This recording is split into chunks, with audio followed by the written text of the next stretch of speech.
Hi everybody, how's it going? Thank you so much for joining me today. I am keeping my voice down a little bit in this video because I have Uga downstairs. He's laying on the couch. He is hopefully getting over a stomach bug situation. He did great yesterday not throwing up, but we're hoping we can get the eating going again today. He's been staying hydrated, but the appetite just hasn't been there. We have like a sectional couch. He's been on one side, I've been on the other side, just like ready to help if anything goes down. But fortunately we've had a couple of good nights. So yeah, I'm shooting this on Thursday morning and it's been a rough middle of the week around here. But this video, I wanted to do a little focus on higher end makeup. I've been doing tons of drugstore content, and mainly it's just because that's where I feel like my heart has been lately. That's where I feel like my enthusiasm has been. I always, with my video ideas, I try to follow my enthusiasm, you know, because that's what makes genuine content. And I've just felt like there's been so much great drugstore makeup coming out, and I've really put my focus on that lately. And I think there are a lot of people who say, oh, drugstore's better than high-end. I mean, how many videos do you see in the thumbnail or in the title, like, better than high-end? And it's like, if you're walking that walk and you're really believing that, then you're going to be probably using a lot more drugstore makeup than high-end, and that has been me. But yet I think it's still good to discuss the high-end makeup. I think it's still good to point out where the money was well spent, the things you don't regret, the things that maybe serve a unique role for you. So that's what I'm going to talk about a little bit today. And I really need the coffee. On Gilmore Girls 2, Rory's in a situation with Yale. I don't want to spoil anything for anybody, but I'm concerned. I'm going to start things out with a primer I really love. I have nothing else like it. It's from Refi and it's called the Glow and Sculpt Face Primer, and it's got the little face roller in it. And you just squeeze it and you get some of that stuff that always comes out with a little bang right there at the base of that roller, and then you just roll it on. And you feel like you're getting some face roller action, and you're also getting the niacinamide and the good stuff for your skin too. Now I already have my skincare on, but I love using this. This is one of the primers I really do love to use most. I feel like it wakes up my face. And now if you don't want to buy this, you know, you can get a face roller like this for cheap, probably at the dollar store or the drugstore. But there's something that feels so like cool and next level about the ingredients coming out. And there is just this wonderful glide to the product, and it's enjoyable. I don't know how else to put it. I enjoy putting this on. If I'm looking at my drawer of primers, I'm thinking, yep, that's fun. So I've really, really liked this. It's lasted me quite a long time. I feel like I use it often, but I don't always squeeze out all that much. And then I feel like the roller is very effective at getting it all over. And then if I do have excess, which that's the thing, I feel like I'm not squeezing out that much, but yet you do have a little excess to blend in. Just kind of blend it in, pat it in afterwards, and skin feels smooth. It feels a little extra hydrated. I enjoy it greatly, so that's a 2 thumbs up for me. I have several high-end foundations that I really enjoy. This one I think is very special. I like this one a lot from House Labs. It's the Triclone Skin Tech foundation, and I wear it in 200 light, medium, neutral. It's interesting how well this one wears on me. It has a very like kind of natural finish on the skin, as you'll see when I blend it out. It's not too matte, not too dewy. It's just kind of natural looking. Contains a good amount of coverage, but yet doesn't look unnatural when all is said and done. Another one I really like is the one from Glossier, for similar reasons, although a little lighter coverage than this. But I have a full pump going on my skin right now.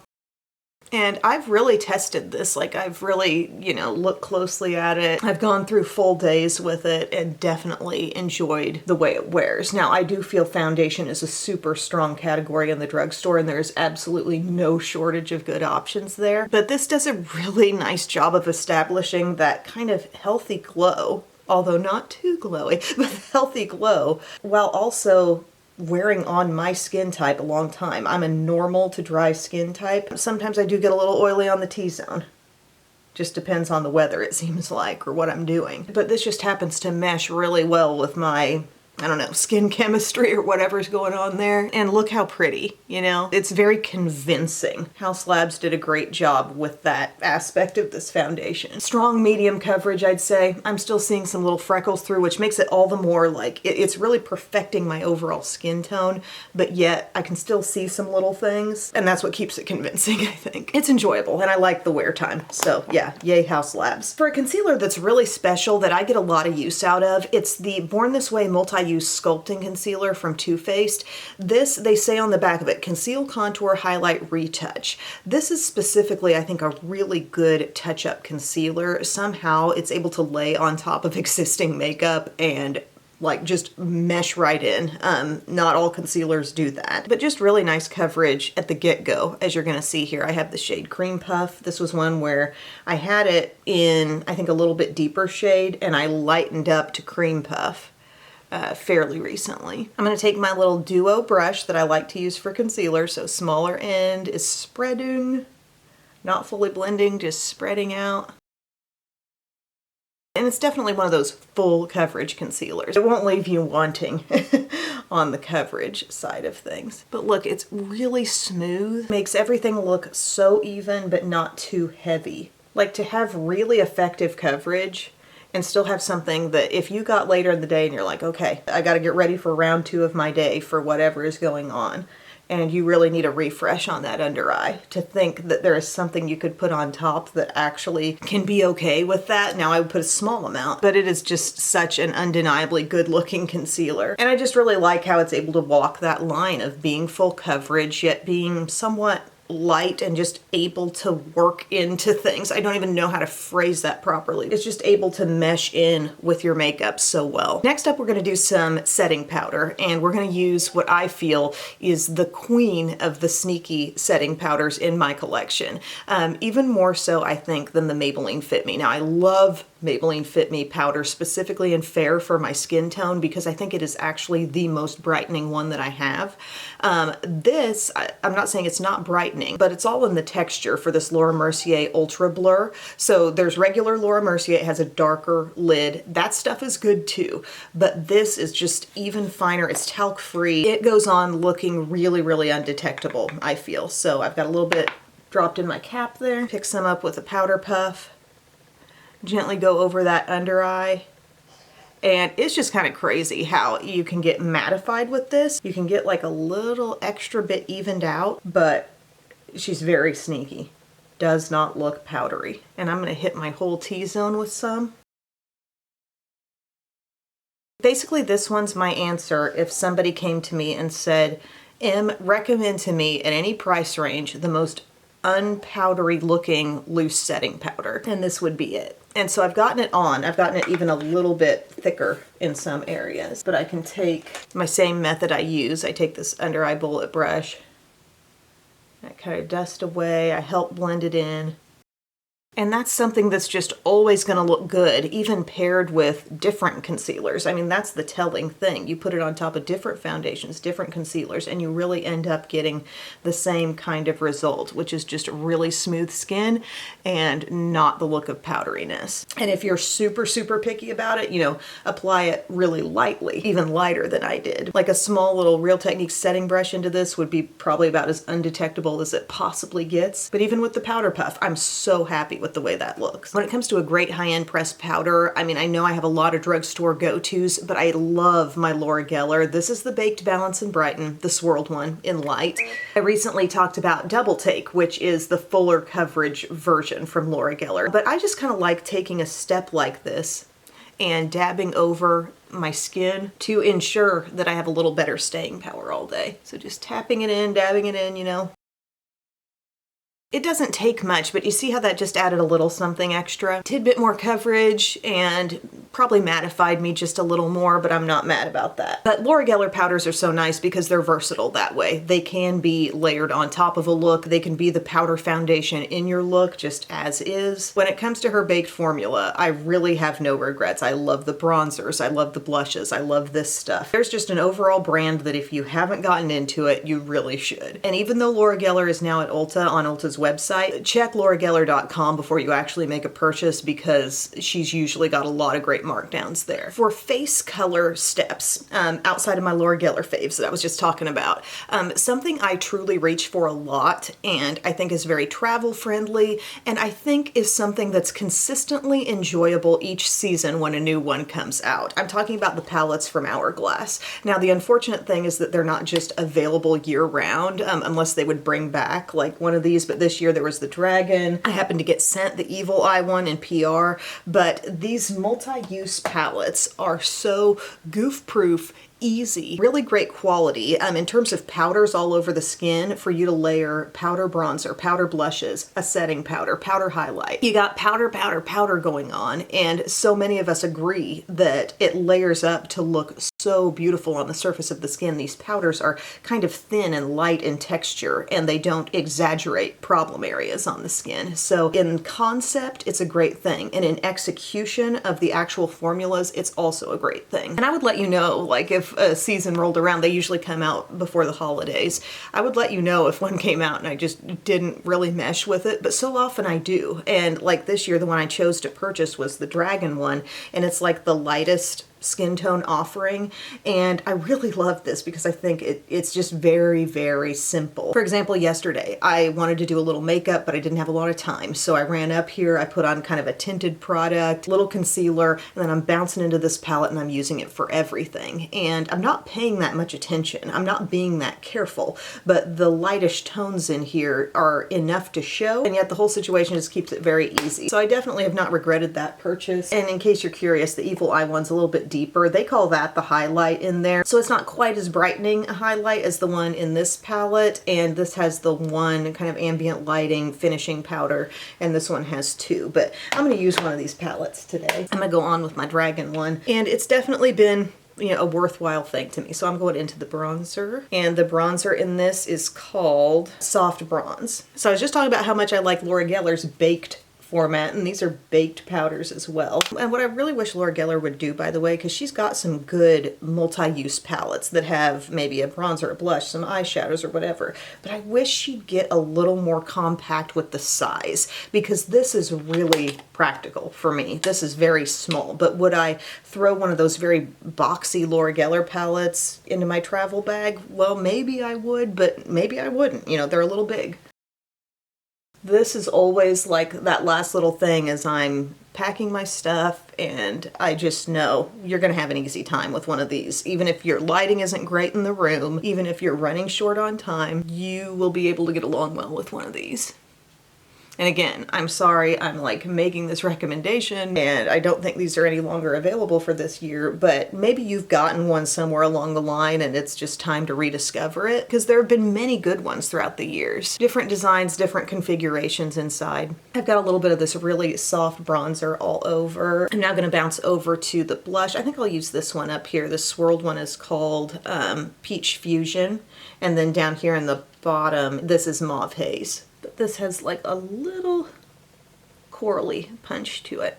And also these finishing powders. That was what really drew me to this option when I was choosing, because you've got like a super light one that can do like under eye setting powder. The shade 1 is called Dream Light, and the shade 3 is called Divine Light. It's just ever so slightly deeper than that shade. That makes a really pretty all over setting powder. And that's a really smart thing that they do in here, is having one of those finishing powders that you can veil over your entire look, and it makes everything look so perfect. Here I am just working in that pretty corally blush that's got a little bit of a bronzy neutral swirl in it, actually, in the packaging. I'm going to take the highlighter that's down here in the corner with my Real Techniques setting brush, and it really pops.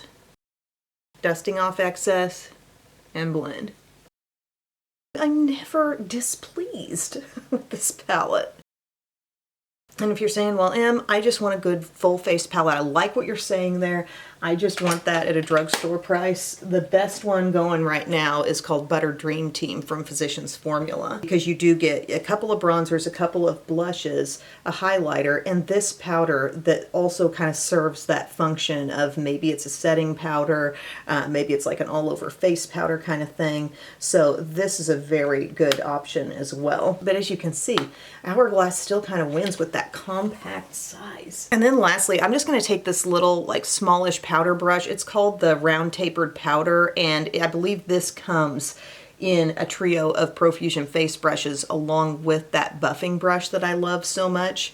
I'm just going to take a little bit of that setting powder, and let's just dab this all over the skin. And it's like you have this blurred out veil going on. You could call it matte, but it didn't really like go and mattify everything. It's just like making everything make sense. Just kind of tap it in.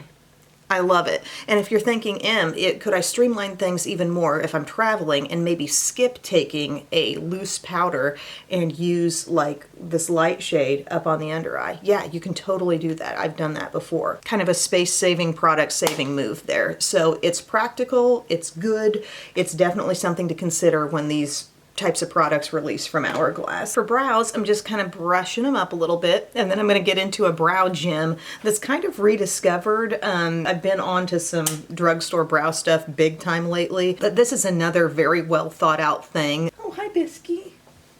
Hi, honey.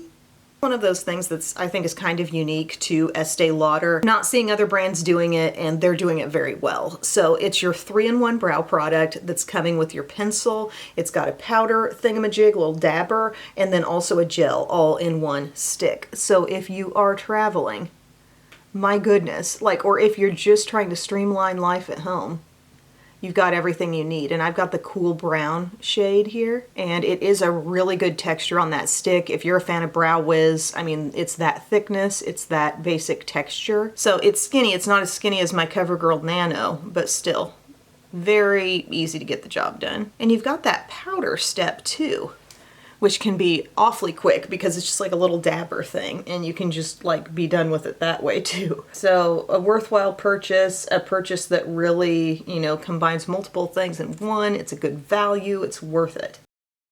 There's just something satisfying about being able to get the entire brow done with one thing. Now, as you may have noticed, before I started, I did pull in just a bare spoolie to get my brows brushed up, because that's what this doesn't have on it, is the bare spoolie. The spoolie that's in here is obviously part of the gel.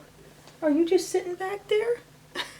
She's so sweet. Okay, so I'm basically filled in with the pencil, but then you can be like, okay, I've got this little powder thingamajig. Did I miss a spot?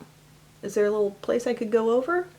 Boop, boop, boop. You got yourself covered. Or you've got a softer way to go about it from the start. And then a little angled, smallish sized brush. You're gonna feel the hold to go in with that gel at the end.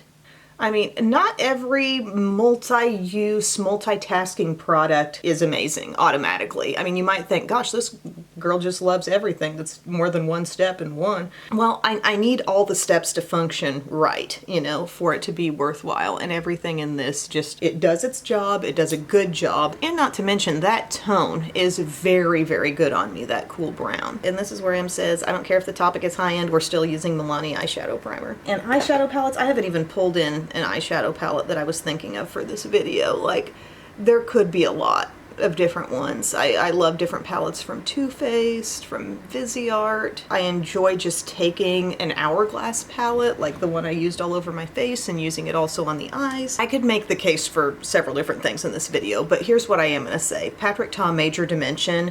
I do love the all matte one, but I think you can definitely get that in some other ways, drugstore wise. But I think the matte and shimmer mix in the Patrick Ta palettes is done very well. He's got some highly shimmery shades, and something really unique about them is that they stay in place.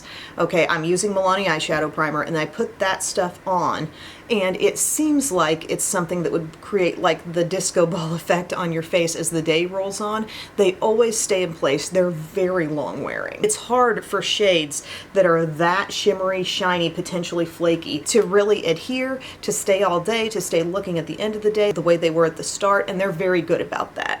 I really like Major Dimension 1 and 2. That's kind of another point here. Like, whatever color this is coming out in, I like it. The one is more bronzy. This was not the first one I got. I went with the rose toned one first, so I love that, but I really enjoy working with these tones too. So you got your couple of creams over here under a little window. I guess I would have to say, if you're looking for a luxury eyeshadow experience, I would really recommend one of the Patrick Ta palettes. I'm going to use, as my started out shade, I'm going to go into this one at the bottom. So he's kind of placed matte at the bottom. There is a little glimmer in this one, but it overall kind of performs more matte. There's a soft glimmer right up here, but you have some high shimmer in the other four, and then, like I said, your two creams over here.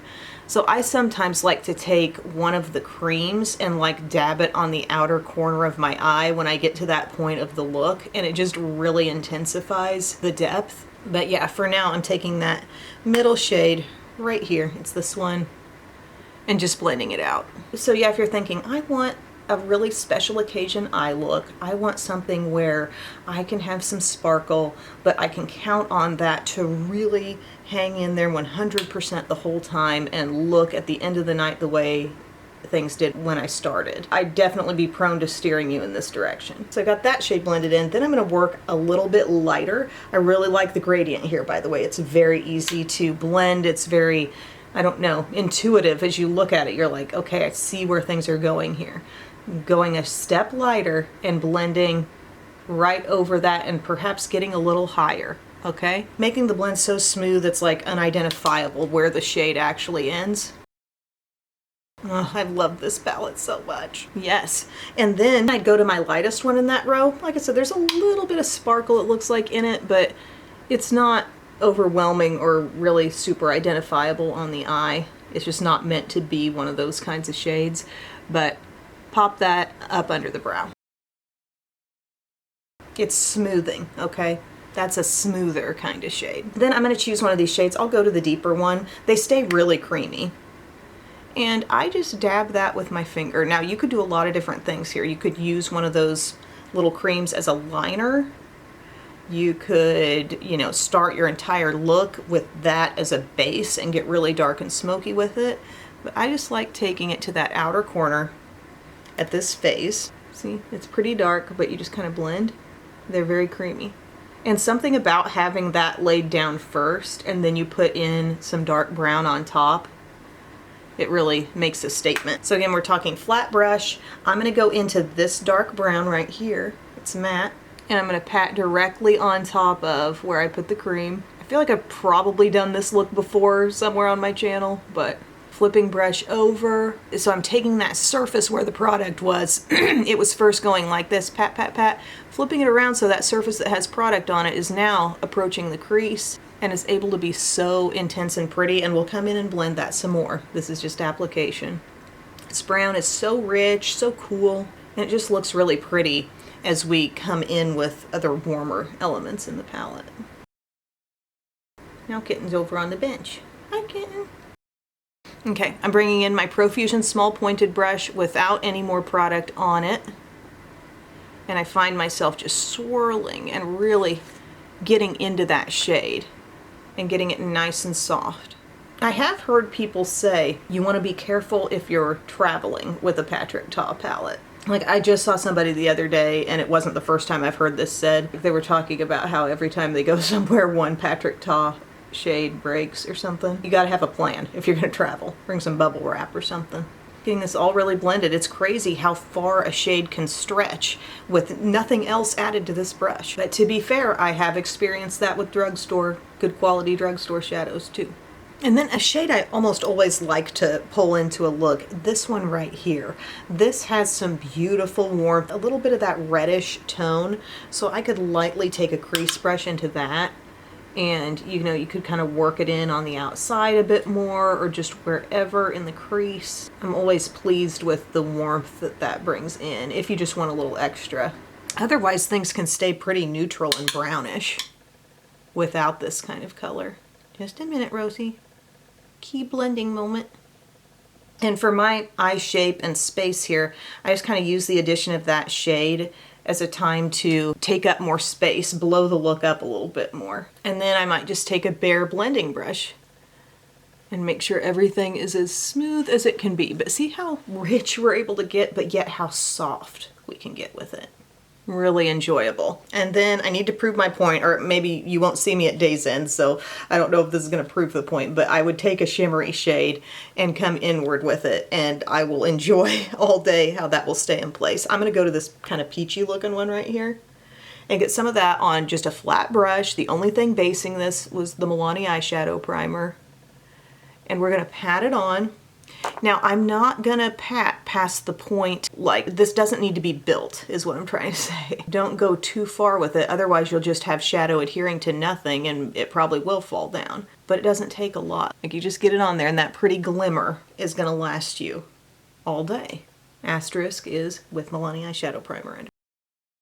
But these PC kinds of shadows, I mean, that's probably a chief complaint that I have about them, is when I come across one in a palette, I'm like, oh, there's the wild card. There's the one that's gonna apply and have fallout. There's the one that's gonna drift as your whole day goes on and you find it on your tops of your cheeks. But not with Patrick Ta. So maybe that's kind of like the takeaway with this video, is everything I'm recommending has some little feature about it that really makes itself worthwhile. I was talking about Laura Geller shadow sticks. I love these. Said it just a little while ago in another video. I like her depth level and it's great. You can save a lot of money just getting a set of these. I remember I got like some weird number, like a 7-pack one time. Got an awesome deal on it, like a steal of a deal through her website, and I always try to point those deals out when available. But I love the smoky amethyst for kind of a plummy shade. I'm looking for my brown. But again, the drugstore is kind of coming. This is dark brown. The drugstore is coming for this concept in a variety of ways. I mean, you've got Hard Candy doing good shadow sticks. You've got the L'Oreal Lace Shadow Sticks, which the color range is kind of slim, you know, it's straight neutrals, but they go on so soft and smooth. I'm just looking in my drawer here. I got a good shadow stick from e.l.f., one from Maybelline. Maybelline's got some good colorful, more unique options. So does Hard Candy. So you definitely have options. But Laura Geller's are really good and I enjoy the staying power. I'm using the dark brown in this look a little bit. I wasn't even really planning to do liners. I'm just smudging a little on the outer part of my upper lash line. And then mainly, the main purpose I want it for is down here.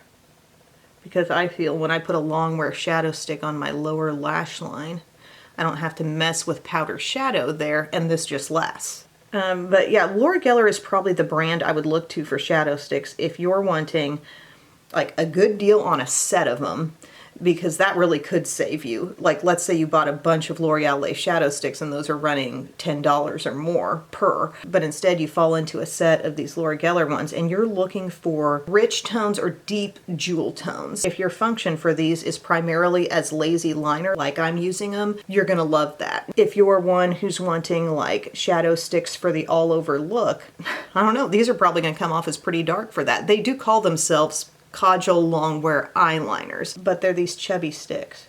That dark brown is very good for any occasion. Another high-end thing I use quite frequently, my Makeup Forever Artist Color Pencil, the one called Boundless Bisque.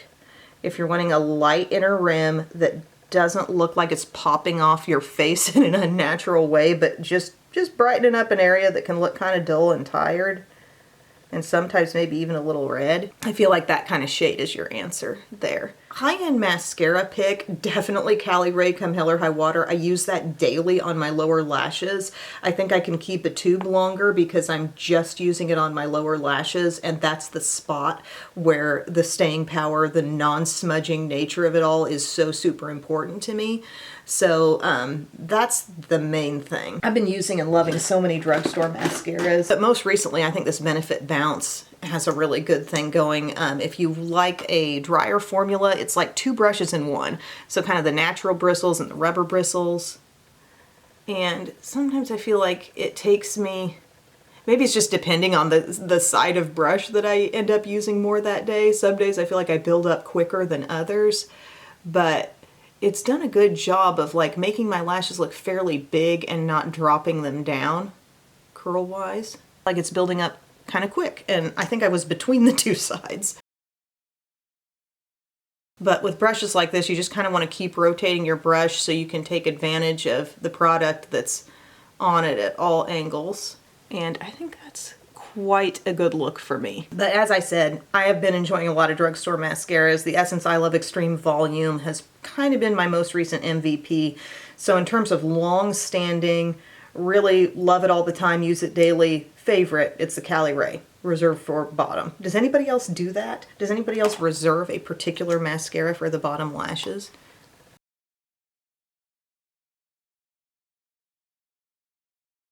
Now I'm going to go in with my Cali Ray just a little bit on the lowers.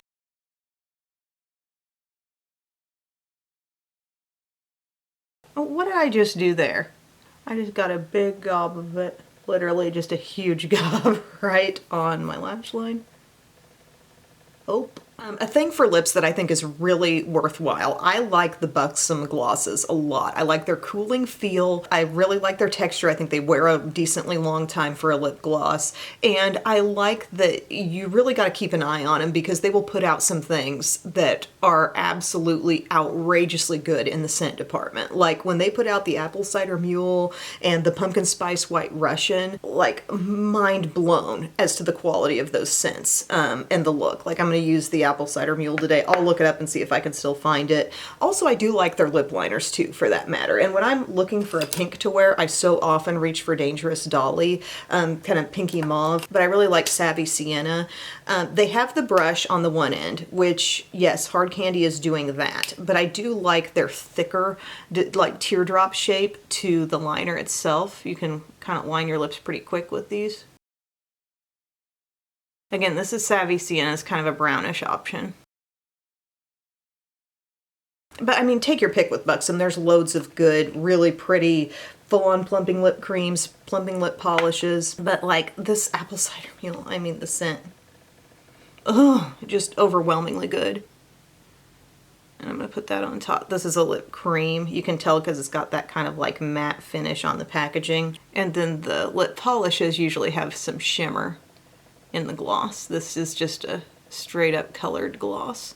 But yeah, I couldn't have loved a lip product more, honestly, than that. And friends, that is my finished look using high-end products that I really believe in, that I think have been worth it to me, that I'm glad I purchased. From a person who loves their drugstore makeup so much, hopefully that's really making a statement to you in this video. But let me know how you feel on this topic. Like, what are the things that you have spent a good chunk of money on for high-end makeup? You ended up very satisfied, feeling like they served a unique function for you that you couldn't get anywhere else. What felt worth it? Share in the comments section, and I will see you all again very soon. I love you. Bye.